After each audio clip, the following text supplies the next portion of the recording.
Mini episode 1622 of the FDH Lounge is brought to you by Sportsology, delivering unconventional columns and webcasts about sports, TV, music, movies, and more. Follow them on the web at sportsology.com. The FDH Lounge. You'll want to schedule your life around it. A long time ago, on a gloomy, wet Cleveland spring night, two men stand alone amidst the late-night drizzle. Their voices echo across the vacant station parking lot as they debate the merits of the great American radio show that have been missing for far too long. On that night, an idea was born. That idea became the FDH Lounge.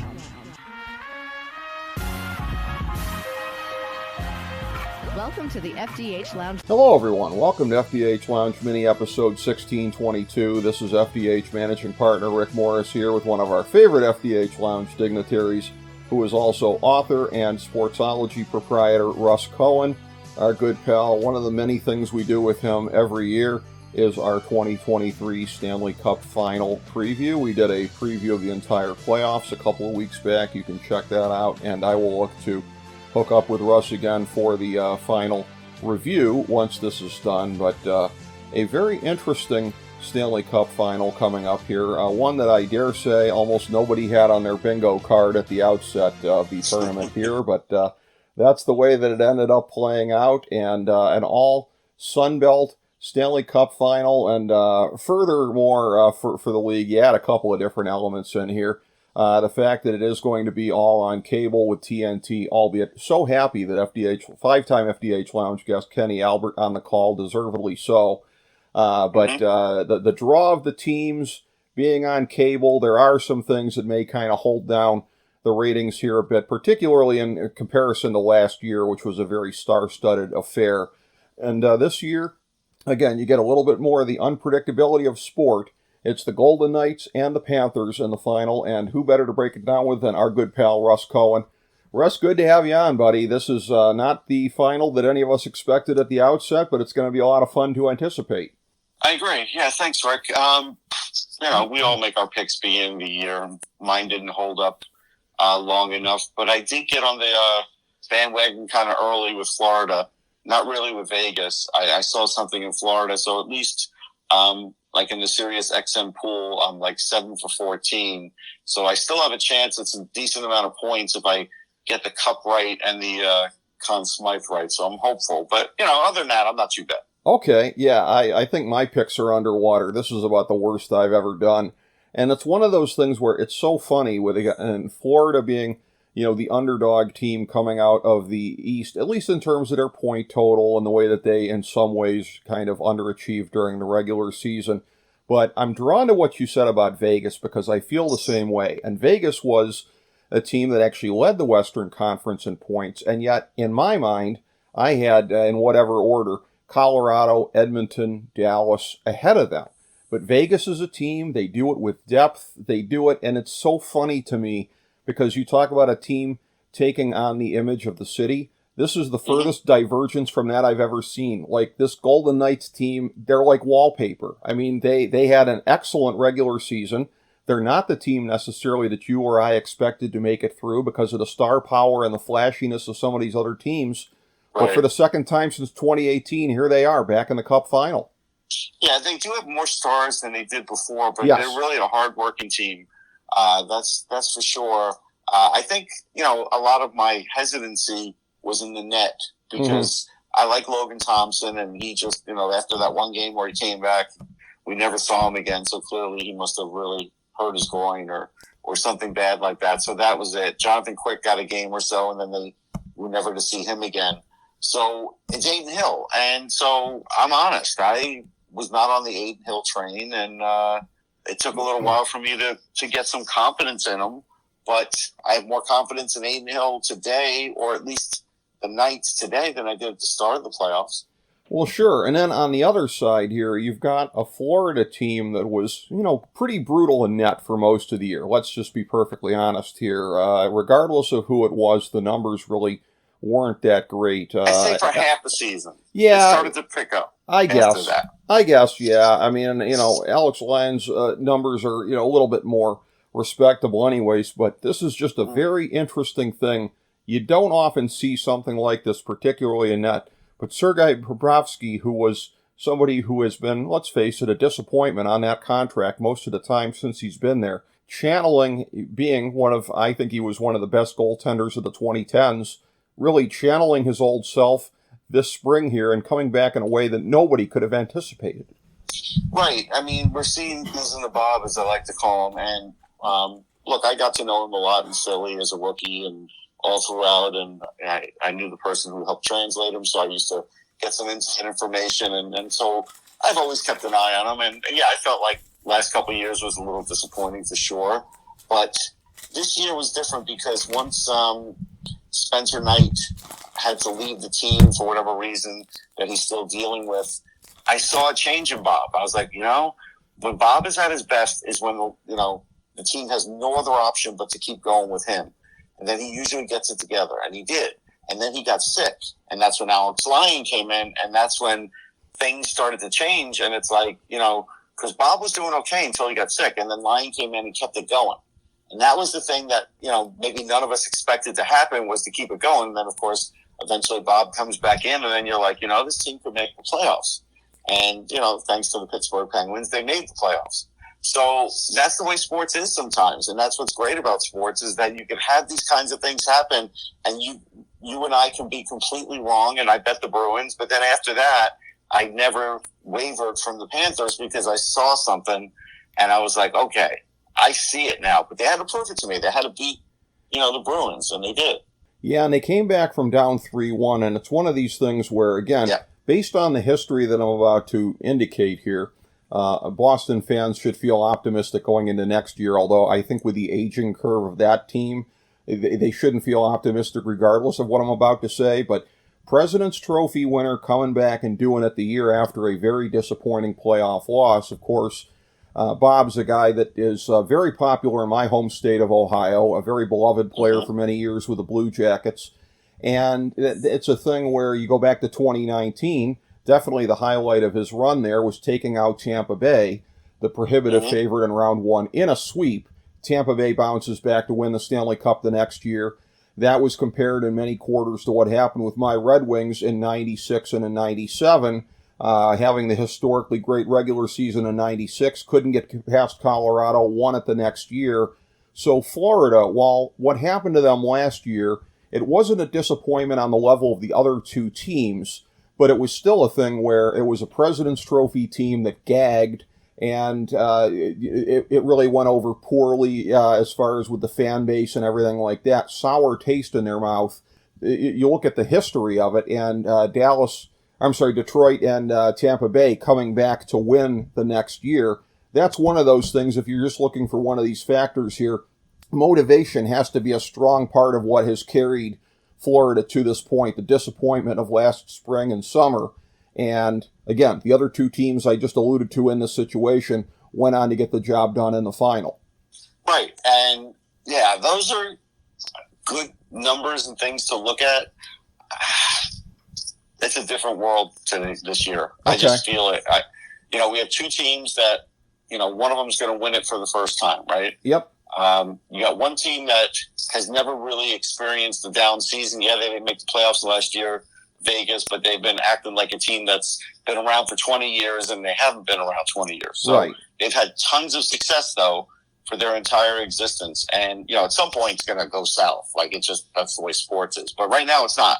So they're in it. They're back in it for the second time, which, again, there's teams that have been around for many, many years that haven't been in it two times in the same decade, right? Just doesn't happen for some teams. For most teams, really, and when you think about it. So you take that into account, and then you know that law of averages, someone's got to win, someone's got to lose. But we don't know really how it's going to happen. Vegas, I believe, has more Stanley Cup veterans on their team, but that still doesn't mean that they're going to win. I mean, Matthew Tkachuk has been scoring game winner after game winner after game winner. But I think the great equalizer to start the series is this time off. It's not good for Florida. I don't care. You can't convince me it's good for them. Right. I think, they're a fine line between rest and rust, as I was saying with Ben Chu when we were doing our NBA Finals. preview that Denver's going to be dealing with that. Then again, Denver gets to play at home in altitude, which is entirely different than the situation that Florida's in. Yeah. So that's a neutralizer, possibly. It is, and I think it's a big neutralizer. And in that instance, it's Miami coming in on no rest and in a disadvantaged situation. I will say again, just what a great spring and early summer it is down in South Florida here between those two teams. Both of them underdog teams. I understand that Florida would have been, they don't really do the 1 through 8 seeding in the NHL anymore, but of course they would have been the 8th seed in the Eastern Conference had that been the case. Miami coming from being a play-in team. So the unlikelihood here, and it's interesting too, Matthew Tkachuk, who you mentioned, this is a thing where, again, every summer I go through and I do the rankings of it, and some summers you and I get around to doing an analysis of my rankings. Hopefully this is a summer we can do this, of the best players in the league at a given time. And it's so funny because both Jimmy Butler and Matthew Tkachuk have probably locked in being number 5 on the respective lists, number 5 exactly in my estimation, based on how they've gone here. Tkachuk a little bit less of a surprise because of his regular season. Butler, there's a reason that they talk about playoff Jimmy, because he's really good in the regular season. He's great in the playoffs. Tkachuk is just great all the time. He's the best player in this series, and that's not always the destiny here. But you look at it a lot of times in the last decade, you know, you had Crosby on 2 occasions. You had, I'd say, Kucherov and Vasilevsky were the best players in the series, clearly, although Tampa Bay was playing decided underdogs in both series. So I don't know how much that comes into play. But the whole thing of, like, who's got the biggest superstar in the last decade, sometimes that has been determinative of who wins. Certainly, I'd rather be the coach that has the biggest superstar in the series, and it is Tkachuk. Now, listen, they might ban me from any casinos in Vegas for saying this, or I might get dragged into a back room and forced to swallow a poker chip. But I might actually take Alexander Barkov over Jack Eichel for, like, the number 2 player. And it's not saying I'd say that. Stop. Now that's heresy. Is that heresy? Okay. I mean, that's heresy. I'm a Barkov guy, though, but I mean. I like Barkov a lot, but that's a bridge too far. Okay, that's a bridge too far for you. All right, I respect your opinion. Maybe I'll back off of that. But it is a thing where you look at it, and the star power at the top for Florida, but they're going to be going up against a team that has just tremendous depth through all of their lines in Vegas, and it makes an interesting contrast in that sense. Yeah, the Vegas center depth is great too, and Chandler Stevenson, like he's been so much better with Vegas than he was with, like, Washington. Like, it's crazy how good he's been. Mm-hmm. So, you know, that they can match him. I mean, now that they have an Eichel. They really can match him. And Brett Howden, who was a draft pick at Tampa, then went to the Rangers, and, you know, he's blossomed a bit too. And then you got Carlson, who, again, has 10 goals, but really, I think, is superior defensively, like, as a shutdown guy. So there's a lot there. The thing about Vegas is I think they're more committed to playing ugly hockey than even Florida. Florida has done it because it's been necessary to do it to get far, but I think Vegas understands how to do it and really can grind you down. I don't think Florida can grind you down. Like, Florida will do it for a little while, and then if they're up a goal, they'll still try and outscore you. With Vegas, they just pummeled Dallas. You know, I knew mentally Dallas would fight back and win a couple games until Ben was back. I knew it. And then I turned on Dallas and just said, you know, human nature tells me that they're going to lose this next game when Ben's back, because they clawed up the mountain, but they just didn't have enough, and they just, you know, they got destroyed, right? That game was, I was able to book my room and flight 15 minutes, not even 10 minutes into the first period, which I was grateful for. Worked out good for you on that one.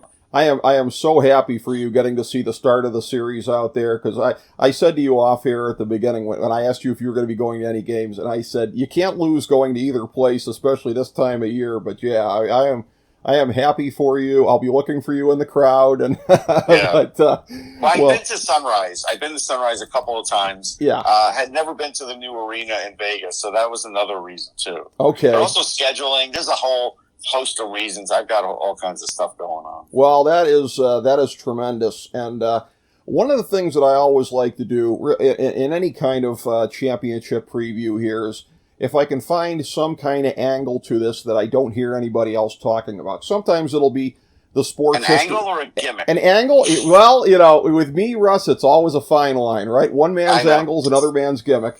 And sometimes it's a history between the cities, but there is not a long history between Miami and Las Vegas when it comes to professional sports. Shocking, I know. But this is more of a conventional one than I usually find. This is a very conventional question, but I don't hear anybody talking about it. And that being, with Matthew Tkachuk, familiarity, because it's his first year since coming over from where? Calgary, divisional rival, if you want to call them rivals, of Vegas. So he's played against them a lot over the years. They've played against him a lot over the years. Talk about it from that perspective of Vegas being very, very familiar firsthand with Florida's best player and him being very familiar with how they play hockey. Yeah, first thing is, Bruce Cassidy talked about it when he was coaching the Bruins. They played Florida a lot. Okay. So that's, you think about that, and Cassidy's always very honest. So that's something where I feel like that's where he could help his team. Okay. And yeah, Tkachuk the other way is definitely helping his team, but I feel like the coach is kind of more important than the player on this one. I feel like with what Cassidy, knows and what he's been able to do, and look, he's come a long way. You got to remember when he was the coach of the Capitals and Jaromir Jagr was there, things didn't go well. Like that was not and I didn't know what Bruce Cassidy would be like after that, but he's really been tremendous. I mean, I don't know if you remember the Washington Capitals, Jaromir Jagr. Oh yeah. Yeah. He wasn't very motivated. Yeah. Yeah, that is true. And but a lot of these guys, it just they move on to another stop and they end up really kind of getting it going. And again, a coach, who's both coaches have been to the final previously, and they both have that experience. So both franchises 0-1 in the finals, both coaches 0-1 in the finals, and so again, one coach and somebody has to win. Like that's the way that's the law here. Well, exactly. And for Florida, it was a long time ago. Although it's funny because I don't remember. I don't think it was this season, but it might have been the season before.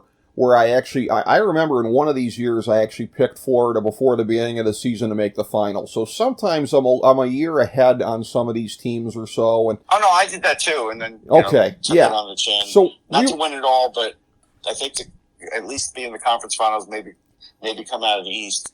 But again, you don't start talking about Florida from another century. I mean, that's right. I mean that is. I mean, and Breezebrook is not going to be in net here. No. You may still be getting some plastic rats thrown on the ice, but that's fine. Whatever. That's a gimmick. You'll have some things hearkening back to that, but all right. So what I want to do as far as looking at numbers here, I've got this is on the main page at fantasydrafthelp.com. You can find it there. Click on it. The 2023 FDH NHL end of regular season breakdown with our statistical index here between the teams. So I mean, you look at as far as how they squared out among all 32 teams in the league. Vegas ranked 11th, Florida ranked 15th. So here's where they were in the individual categories. In our final FDH power rankings, we had Vegas 9th, Florida 14th. In SRS, Vegas 9th, Florida 13th. Power play percentage, Vegas 18th, Florida 10th. Penalty kill percentage, Vegas 20th, Florida 25th. The Fenwick 4 percentage, Vegas 20th, Florida 5th. Pretty good there. Shot percentage, Vegas 13th, Florida 21st. That's kind of surprising. Save percentage, Vegas 7th, Florida 18th. GS, you got Vegas at 13th and Florida 3rd. Very interesting variance between that and the shot percentage, by the way. The GA, you've got Vegas 11th and Florida 23rd. Less surprising because of what the save percentage was. So when you look at that, and like I said, the goals scored and the shot percentage, a gap there for Florida. Clearly, I think we can see that the goals scored was more indicative of the team Florida really was. But this is a thing where when you look at these teams, this is a lot like, again, the Miami Heat, where you throw out a lot of the regular season numbers because they don't apply here. Some of these regular season numbers clearly do. Of the ones that I read off there, which are the ones that kind of jump out the most at you in terms of the team's strengths and weaknesses? The goals against is a good one because I think it's less Aiden Hill in that and more Bob. Mm-hmm. Because Aiden Hill's more lately, right? So he couldn't have affected it as much. Sure. And then I forget, what was the first one you said? Well, after the FDH power rankings, it was the SRS, which, that's basically an overall kind of, statistical ranking index. It actually tracked out pretty close to what our power rankings were, which is interesting because I made out the power rankings without looking at it. Vegas was 9th in both of those, Florida 14th in our power rankings, 13th in SRS. So and that was a good indicator, I think, of maybe where Vegas is and why they, will get favored in Vegas. Like, they're going to be the favorite. Sure. And they have home ice, right? So there's that, too. And I do think they have good home ice because their fans have never really booed them. Like, they don't get booed. So they really do get a charge out of home ice. This isn't like, the Rangers or the Islanders where occasionally they're going to boo their players. No. These players never get booed. Well, and it's a thing where, and I was reading about this a couple of years ago when they first came into the league, like they've got that practice arena, I think, in Henderson. And I don't know if this is still the case, but it's a thing where this team is so beloved by the locals. I mean, everybody thinks about Vegas and they think of like the tourists going to watch the games, but Vegas has built a pretty sizable population over the last 20 years. The locals matter. The locals matter a lot when it comes to this kind of stuff. Clearly the suites, those are going to be dominated by the casinos and the high rollers and everything like that. But at least the upper bowl and maybe a certain part of the lower bowl, that's going to be locals. And I remember that these locals would go to the practices in Henderson. And I think it was like free admission. They still do. There's still quite a few that go, I hear. Okay, yeah, and it's like it's free admission, but they sell merch there, and apparently the merch, moves pretty good. These people, they'll get their coffee and donuts and go watch the players skate. I mean, they love this team. I've had some people say to me, "Oh, well, is it as much since the Raiders got there and everything?" Like, no, don't kid yourself. They were the first ones there, and that matters in a market. They're the number one team in that market. Yes, they planted the flag. And by the way, you were saying before, second time in the 6 years they've been in the league making it to the final. Let's not forget. So they've made it to the final a third of the time they've been in the league. They've made it as far as the conference finals half the time they've been in the league. 3 of 6. They made it to the conference final, I believe, in 2020 against Dallas, which that's one of the odd things this year. In the NBA and the NHL, 3 of the 4 conference finals were rematches from the bubble.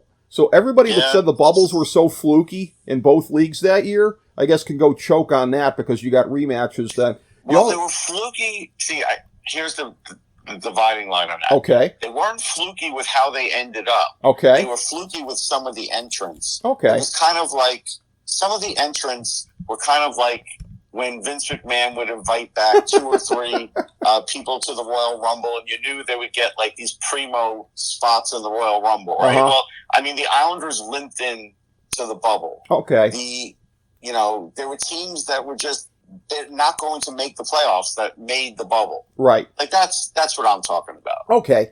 That part of it. But then in the NBA, there was also Boston and Miami last year. So 3 of the last 4 years it's been Boston and Miami in the NBA in the East. So for everybody that thought it was so fluky in both leagues, there might have been elements, like you said, flukiness, but it's just jarring that you get the bubble and non-bubble matchups happening, within a couple of years here. This is the thing where, I look at this, and I talked about it before, some of the disadvantages that the league is going to have in terms of the ratings and everything like that being built in, and you're coming off of a thing where it seems like it's, and by the way, I regard this as no less exciting. I'm going to be watching all of the games. I don't mean to be implying that I personally am not going to, but a thing as far as like getting the average person to watch. When it was so star-studded last year, you rarely get a thing in any of the big 4 sports where you sit there and you go, yeah, that's definitely the best 2 teams in the league. You had that last year. You probably have to go, I think we said last year, you'd probably have to go back to the Detroit-Pittsburgh matchups in 08-09 for that to have been the case. Yeah. And in the NBA, it happened with all 4 of the times my Cavs played the hated Warriors. You knew you had the 2 best teams in the league. It doesn't come along very often. You had that last year. You have it this year where you say, I think I can confidently say these are 2 of the top 8 teams in the league. And that's a big difference, Russ. It's one end of the spectrum to the other. It is. And I do think it's a big difference. And Look, I'm never going to say that these aren't the best teams. They're the best teams for a reason. You got to really overcome a lot. Mm-hmm. And there's always a lot of adversity. And so these are the best teams. The Boston Bruins were the best regular season team. That's great. They got their trophy for that, but they couldn't back it up. So will anybody remember that? Maybe because it was a record setter. Otherwise, would they care? No. Well, also, too, and as our good friend FDH Lounge Dignitary Steve Callis has pointed out, he loves to jump on. I've never heard of this guy. good old Callis. As he points out, he loves to do these statistical nitpicks, but he's always right when he does, by the way. It's point inflation, because the Montreal Canadiens from back in the day, I think he said 76, 77, but one of those teams, they had Boston beat if you take out the overtime losses. So he's 100% right that, Boston in the modern era, it's kind of like Roman Reigns is the modern era longest reigning champion. Please don't start, my God. Boston is the Roman Reigns of the NHL, essentially. Yeah, Bruno Sammartino lives on forever. Screw Roman Reigns and that whole fakakta run of his. Well, you just described how I feel about all Boston teams, so that makes it kind of fitting. But, as we look at this here, the matchup of these teams, there's a lot of things that point to, I think, Florida being potentially a team of destiny. As I said, I think they have the best player. I know they have the best player, and by a decent margin. I think that is determinative a decent amount of time, I should have said. I am going to read something here. I want to refer everybody to Austin Nivison from CBS Sports. This was a great article that I'm excerpting from when he was looking back at the Eastern Conference Finals. And he was getting into the advanced statistics. I'm going to quote him here. Quote, "To make matters even more devastating for Carolina, it played a relatively strong game at 5-on-5. The Hurricanes generated more expected goals than the Panthers in all 4 games, and Game 3 was especially disheartening. In that Game 3, a 1-0 loss for the Canes, they generated 2.62 expected goals at 5-on-5 per natural stat trick. The Panthers, on the other hand, generated 0.75 expected goals. Through the entirety of the series, the Hurricanes created more expected goals, scoring chances, and high-danger scoring chances than the Panthers." End quote. So I look at that and I say, you would reasonably expect that Carolina, through 4 games of the series, I'm not saying sweep the other way, but I think it would have been reasonable to look at that and thought they would have been up 3-1. And instead they got swept. And I am, above all, on a lot of things here, a huge believer in regression to the mean, progression to the mean. And I look at a Florida team that I thought they were fortunate to get through that series. I didn't realize how fortunate until I read that article. And now I can't get that article out of my head. Because I'm thinking to myself, they got like 2 series worth of bounces there. They all came at once. You get it when you need it. They're glad to at least be in the finals. Are there any bounces left? And this is where Ben Chu, FDH Lounge Dignitary, would berate me for saying one series has nothing to do with another, blah, blah, blah, blah, blah. I can't get that out of my head, though. I would have been tempted to say Florida in 6, but instead I'm looking at it, and I think I'm going to say Vegas in 6. It's the gray wallpaper team in the end. Florida's the flashy team coming in. Bob with the career resurgence. The best player, in the series, Tkachuk, showing that he's one of the top 5 players in the league. Looks like a team of destiny, but I'm going the other way. I'm going with the boring option here. And as I said before, it's all the more funny to think of a team located in Las Vegas as being boring by comparison, but they kind of are. So the Knights get their trophy. It's going to be a Stanley Cup parade down the strip with the Go-Go girls shaking their asses, holding the cup. That's what I'm forecasting. How do you see it playing out, Russ? Yeah, for one thing, expected goals is nice, but again, I expect a lot of things, and many times it doesn't occur. Yeah. So all those things are great. High danger chances, all these things are great, but unless you put the biscuit in the basket, it just doesn't matter. Okay. It doesn't. It's nice for an article, but it doesn't matter. Okay. So I don't get held up on that. Okay. I don't get hung up on it. I'm looking at this series, and I think Vegas plays better ugly hockey. I see Jonathan Marchessault as potentially a better a good Conn Smythe guy. Yeah. Because he scored big goals. Now, Carlson's got one more than him, and Eichel's got more points, but he has scored some big goals. So that's to me is a factor. So I look at all that. I look at the way their forwards kick in on defense. I look everything over, and I'm like, Vegas in 6. That's really the way I feel. And the only thing that could screw it up is Aiden Hill, and I don't think he's going to do that because I think that his team, I don't want to say they know that Aiden Hill is not like Logan Thompson, but I think his team does play a little differently in front of him. There is a certain amount of trust, but I also think they have forwards that play some great defense. Now, Florida has a couple, but Vegas has more. Vegas has like 3 or 4. Florida's got like 2.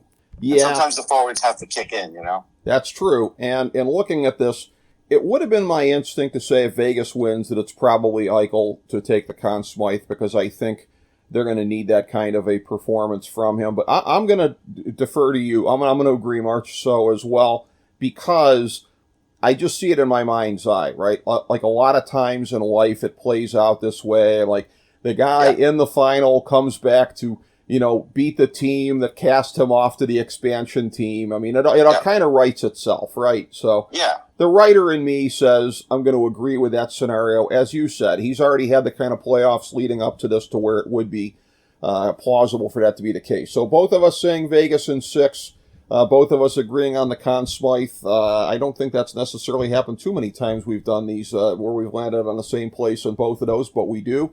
And again, it is going to be a great final to watch. I will be looking forward to, as I say, one of our most beloved and decorated FDH Lounge guests, Kenny Albert, on the call. It'll be a very fun series. You were going to say me. Okay. You're not a guest. You're a dignitary, buddy. You're in that. You're in the inner circle. You're beyond a mere guest.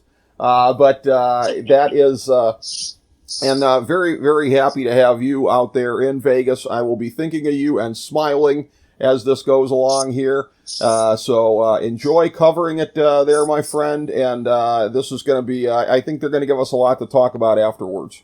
Yeah, I think so too. I'm really expecting a good cup here. I don't care about the hockey purists that don't like the warm weather markets. Tough luck. Yeah, I don't really care about that either. I mean, that's not a big deal. I mean, it's going to matter to some people here, but, not the guys like me and you. We're going to be watching it regardless. And those who aren't watching, hey, they're going to miss some great hockey. There's going to be some fun games. They'll start watching. If this series goes past 5, then everybody starts watching. That's kind of like the rule for Stanley Cup. Sometimes people won't tune in early on, but if they start seeing that there's some pretty good action here, and I think this will be physical, I think you'll get some looky-loos on this. Well, not only that, I mean, I fully expect them to be the last men standing.